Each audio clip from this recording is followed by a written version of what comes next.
ጤናስልን ወደ ሰዓቱ የስፖርት ዜናዎችን አልፋለን። ከዜናዎቹ ጋር ነው አጅማር ነኝ። የቅድሚያ የምናደርገው የኢትዮጵያ እግር ኳስ ፌዴሬሽን ጠቅላላ ጉባኤን ይሆናል። አቶ ጁነዲን ባሻ የኢትዮጵያ እግር ኳስ ፌዴሬሽን የቀጣይ 4 ዓመታት የሥራ ዘመን ፕሬዝዳንት በመሆን ተመረጡ። በመጨረሻው የፕሬዝዳንትነት ውድድር 3 ተወዳዳሪዎች የተፎካከሩ ሲሆን የድሬዳዋው አቶ ጁነዲን በ55 ድምጽ ማሸነፋቸው ከስፍራ ያገኘነው መረጃ ያመለክታል።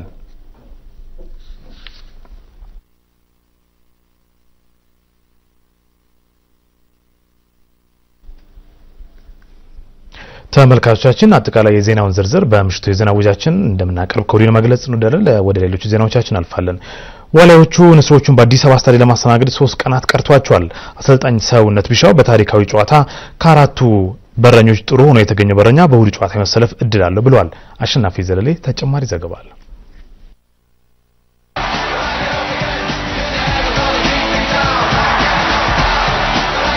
ኢኳቶሪያል ጊኒና ጋቦን ባዘጋጁት የአፍሪካ ዋንጫ ለመሳተፍ ከ2 ዓመት በፊት በአዲስ አበባ ስታዲየም በቶም ሴንት ፊት የሚመራው የዋሊያዎቹ ስብስብ በሲያሲያ የተመራውን ንስሮቹን አዲስ አበባ ላይ ማስተናገዱ ይታወሳል። በጨዋታው ንስሮቹ አቻ የሚወጡ ከሆነ ከአፍሪካ ዋንጫ ይቀሩ ነበር። ከ90 ደቂቃ ፍልሚያ በኋላ ጨዋታው 2 አቻ ተጠናቀቀ። ናይጄሪያም ከ28ኛው የአፍሪካ ዋንጫ ቀረች። ሲያሲያም በዛው ተሰናበተም።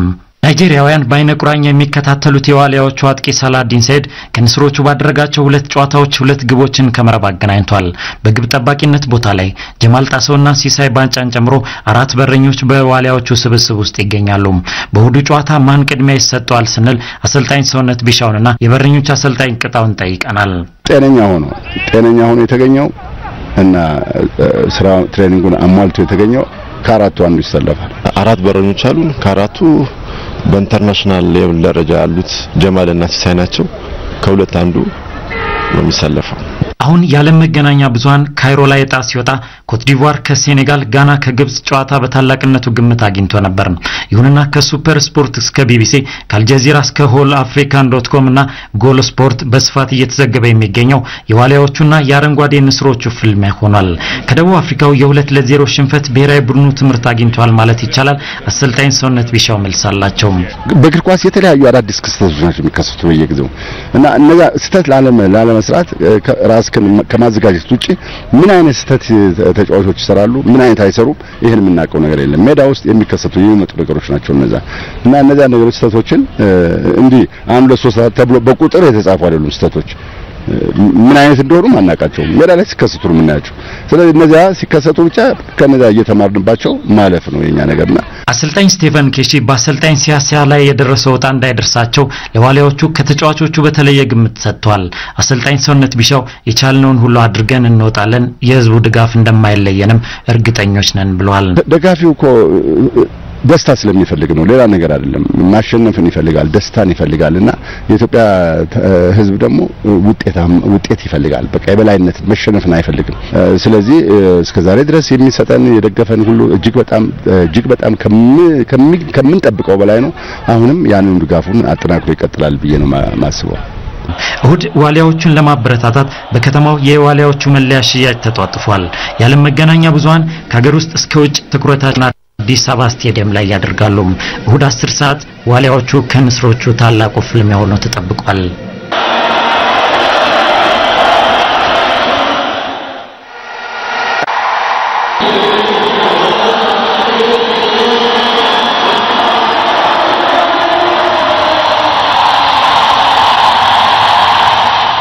ዋሊያዎች ትልቅ ፈተና ከፊት እየጠበቀን ያለው እዚህ ደረጃ መድረሳችን በራሱ ትልቅ እመርታ እንደሆነ ይዘን ለማሳካት ጥረት አድርጉ። ባይሳካ ግን ከአስሮቹ ምርጥ የአፍሪካ ክለቦች ጋር አንድ ላይ ሆናችሁ ለዓለም ዋንጫ ስትሰለፉ ለኢትዮጵያ የመጀመሪያ ታሪክ ስላስመዘገባችሁ በዚህ ብቻ ልትኮሩ ልትጽናኑ ይገባል ማለት ነው።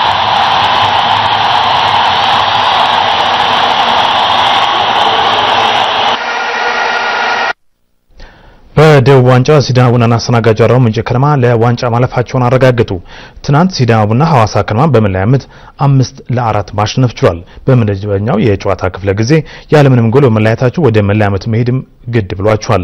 አርባ ምንጭ ደግሞ ወላይታ ዲቻን 1-0 በመርታት የዋንጫ ሽሚያውን ተቀላቅሏል። አርባ ምንጭ ከታዳጊ ቡድን ያደገው ፍሬው አልማየሁ የማሸነፊያውን ጎል አስገኝቷል። በዚሁ ዓመት ወደ ፕሪሚየር ሊግ የገባው ወላይታ ዲቻም ባደረጋቸው ውድድሮች ጥንካሬውን ማሳየት ችሏል። በነገው ዕለትም አርባ ምንጭ ከነማና ሲዳማ ቡና ለዋንጫ የሚያደርጉት ጨዋታ በጉጉት የሚጠበቅ ነው። ደረጃ ደግሞ ሐዋሳ ከነማና ወላይታ ዲቻ የሚጫወቱ መሆኑን የውድድሩ አስተባባሪ አቶ አለም ባንተማሞ ገልጸዋል።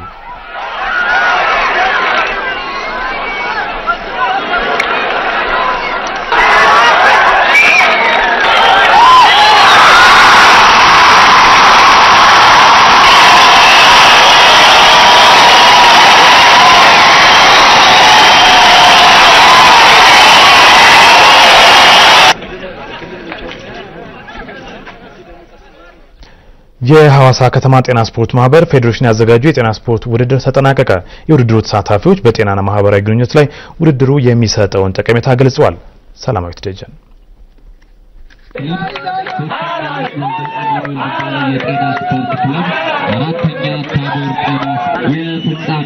በሐዋሳ ከተማ ከነሐሴ 5 ከመስከረም 26 ሲካሄድ የነበረው የጤና ስፖርት ውድድር ባሳለፍነው እሁድ ተጠናቋል።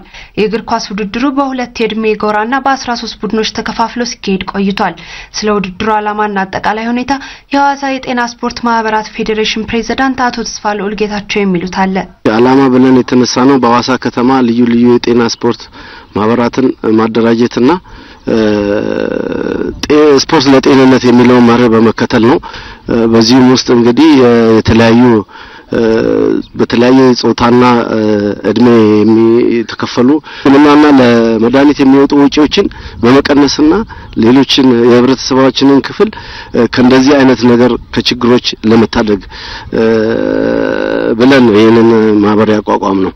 አንዳንድ ተሳታፊዎችን በውድድሩ ላይ ያላቸውን አስተያየት ሲገልጹ ጤንነትን መጠበቅ፣ ማህበራዊ ሁኔታንና ወንድማማችነትን ማጠናከር ስለ ሀገር ዓላማን በጋራ የምናወራበትን መድረክ በስፋት ፈጥሮልናል ብለዋል። ተሳታፊዎቹ በቀጣይ የውድድር ዘመን ጥሩ ተፎካካሪ ለመሆንም ጠንክረው እንደሚሰሩ አስረድተዋል።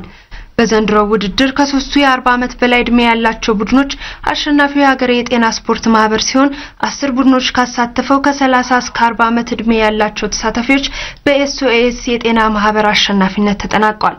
ከአንደኛ እስከ 3ኛ ለወጡ ቡድኖች በየደረጃው የሜዳሊያ ሽልማት ተሰጥቷል። የሻምፒዮኖቹ የዋንጫ ሽልማት ተበርክቶላቸዋል። ከ40 ዓመት በላይ እድሜ ባላቸው ቡድኖች ወልደ አማኑኤል ስፖርት ማህበር እንዲሁም ከ30 እስከ 40 ዓመት እድሜ ባላቸው ታቦር ጤና ስፖርት ማህበር የጸባይ ዋንጫ ተሸላሚ ሆነዋል።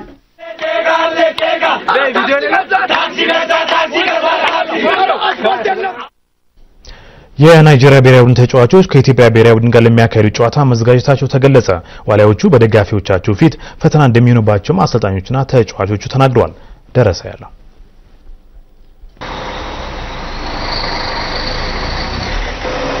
የኢትዮጵያ ብሔራዊ ቡድን ዋሊያ የፊታችን እሁድ አዲስ አበባ ላይ የሚገጥመው የናይጄሪያ ብሔራዊ ቡድን ሱፐር ኤግልስ ዝግጅቱን ከጀመረ ዛሬ 4ኛ ቀኑን ይዟል።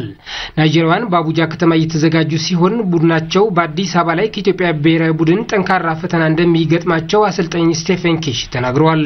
የመልሱን ጨዋታ ቀላል ለማድረግ በአዲስ አበባ ለማሸነፍ ተዘጋጅተናል እያሉ ነው።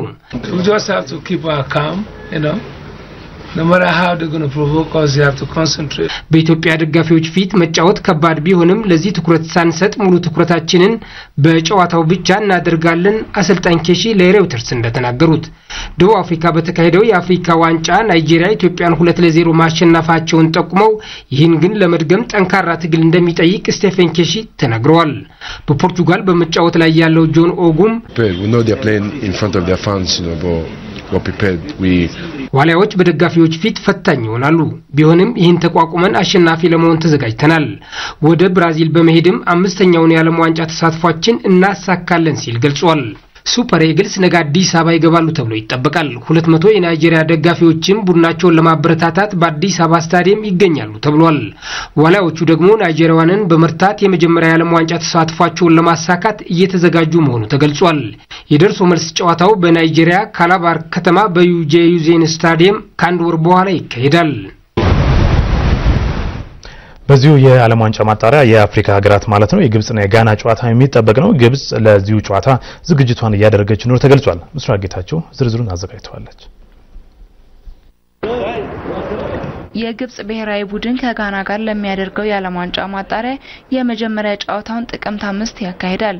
ጨዋታውም የሚደረገው በጋና ኩማሲ ስቴዲየም ሲሆን የግብጽ ብሔራዊ ቡድን በሜዳው ጋናን እንዲያስተናግድ ቢፈቀድለትም የግብጽ ደጋፊዎች ቀደም ሲል ባስነሱት የፖለቲካ ግጭት ምክንያት ሊጉ እንዲቋረጥ ተደርጎ ነበር። ይሁን እንጂ የዓለም እግር ኳስ አስተዳደር ፊፋ ጨዋታውን ከጋና ጋር እንዲያደርግ ፈቅዶ ነበር። የጋና ብሔራዊ ቡድን የመልስ ጨዋታውን በገለልተኛ መጫወት እንደሚፈልግ ለፊፋ ደብዳቤ ልኳል። አሜሪካዊው የግብጽ ዋና አሰልጣኝ ቦብ ብራድሊስ በሰጡት አስተያየት የጋና ብሔራዊ ቡድንን እናከብራለን፣ ልምምዳችንን በበቂ ሁኔታ እያደረግን ነው፣ በተጫዋቾቼና በስራዬም እተማመናለሁ። በ90 ደቂቃ ውስጥ ጥሩ ውጤት ለማምጣት ወደ ጋና ጉዟችንን እናደርጋለን። የመልሱን ጨዋታ በግብጽ ካይሮ ብናደርግ ጥሩ ነበር፣ ምክንያቱም ቡድኑ በሜዳው የሚያደርገውን ጨዋታ በደንብ አውቀዋለሁ። ነገር ግን የጋና ብሔራዊ ቡድን ፈቃደኛ ለመሆኑ ታውቋል። ግብጽ በሚቀጥለው ሳምንት ከጋና ብሔራዊ ቡድን ጋር ለሚኖራት ጨዋታ ከ26 ተጫዋቾች 11 ተጫዋቾችን ከአልሃሊ የመረጠች ሲሆን የእንግሊዝ ተወላጅ የሆነውን አደም አልአብዲን በጨዋታው እንደማታሳትፍ ማወቅ ተችሏል።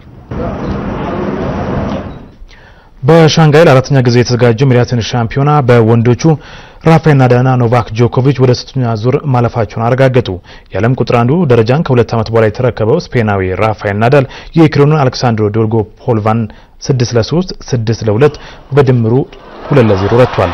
ናዳል የሻንጋይ ውድድር ሲሳተፍ የዘንድሮ ለሁለተኛ ጊዜ መሆኑን ታውቋል። ተከታታይ ተገጣሚው አርጀንቲና ካርሎስ ቤርሎክ ሆኗል። የአምናው አሸናፊ ሰርቢያው ኖቫክ ጆኮቪች በበኩሉ የስፔኑ ማርሴሎኑ ለርስንን 6-2 እንዲሁም ደግሞ 6-0 አሸንፏል። ኖቫክ ጆኮቪች በተጋጣሚ የተመለሰን ክስ ፈጥኖ ለመመከት ሲሞክር በቀኝ እግሩ ጉዳት ያጋጠመው ቢሆንም በቀጣይ ለሚጠብቀው ጨዋታ ብዙ እንደማይቸገር ተገልጿል። ጆኮቪች ባለፈው ሳምንት የቤጂንግ ተመሳሳይ ሻምፒዮና ማሸነፉም ይታወሳል። በአራተኛው የሻንጋይ ውድድር በመካፈል ላይ የሚገኘው ሮጀር ፌዴረር የመጀመሪያው ጨዋታ አሸንፏል። ትናንት በጥንድ ከቻይናው ዛንግ ዚ ጋር ተጣምሮ የደቡብ አፍሪካ ተጋጣሚዎችን መርታታቸው ታውቋል። በሻምፒዮናው ታሪክ በውድድሩ ያልተሳተፈው አንዲ መሪ 2 ጊዜ በማሸነፍ እየመራም ይገኛል።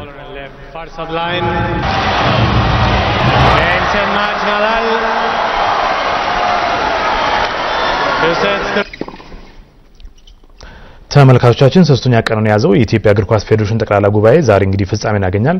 በዛሬ ፍጻሜ ቀኑም እንግዲህ የሚጠበቀው የፌዴሬሽኑ ቀጣይ 4 ዓመታት የሚመሩ አመራሮች መምረጥ ነበር። የፕሬዝዳንቱ እነማን ሊሆኑ ይችላሉ የሚለው ጥያቄም አጓጊ ነበር። ይሄ ጥያቄም ተመልሷል። አቶ ጁነዲን ባሻ የኢትዮጵያ እግር ኳስ ፌዴሬሽን የቀጣይ 4 ዓመታት የሥራ ዘመን ፕሬዝዳንት በመሆን ተመርጧል። በመጨረሻ የፕሬዝዳንትነት ውድድር 3 ተወዳዳሪዎች የተፎካከሩ ሲሆን የድሬዳዋ አቶ ጁነዲን ባሻ በ55 ድምጽ ማሸነፋቸው ሸራተን አዲስ የደረሰን መረጃ ያመለክታል።